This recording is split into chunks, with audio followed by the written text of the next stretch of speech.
snaps, 8 defensive snaps, no targets, did miss a tackle, connected with the Prince twice. Brew, your reaction to Travis, I thought you were going to be all flowers and bouquets, but not necessarily. He was fine. I mean, he missed the tackle. He kind of got trucked right there. Not trucked, but he missed that tackle. But, Coach, I just feel like this was evidence of how I don't think he's going to be able to play full-time or should be playing full-time both ways.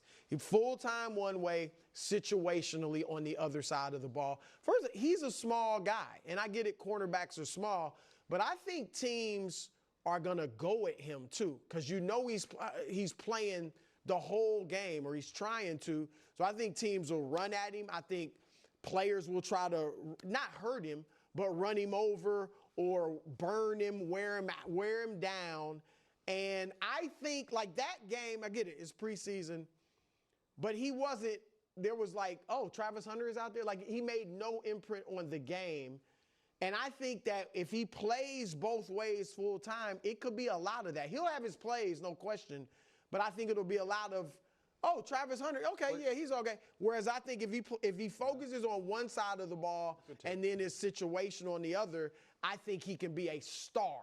Can I just ask you, what about that game made you think they're not going to have him try to go full-time both No, ways? I think they are going to. Oh, but you think it's a bad idea. I think it's fair. Honestly, I think it's fair to give him a shot because he really wants to in his mind. But I just think they probably feel like in the back of their minds, I would think, he's going to realize week 5, whatever it is, that this isn't a good idea and he should play one side of the ball mostly. Yeah, just because he wants to do something doesn't mean it's right for him to do it. And organizationally, they've got to figure out the correct mix. And I'm different than a lot of people where I think it should be defense first and situationally offensively because you can control that more. And this is such a small sample size. But you watch it, and the catches were okay. I didn't think the run after the catch was very impressive. I thought it was unremarkable. And then defensively, there were times coming out of his back pedal, he slipped. I don't know if the field was especially slippery, but like just not as dynamic as I was hoping it would be. And then the one where he's digging for worms, trying to make the tackle, there's going to be a lot of really big backs. Right. And at some point, you're going to have to go up and tackle them. And the other thing you do defensively is jam. Every time you're in the line of scrimmage, try to work it, especially in those zone coverages where you're hitting them as much as you can so that kind of like a boxer, if you hit him enough, you're going to wear down the later rounds. They didn't trade the 5th pick in next year's #1 for him to play one side of the ball and occasionally play the other. They did it because they think they could be getting not necessarily an all-pro at 2 spots, but a Pro Bowler at 2 spots. And maybe it's unrealistic.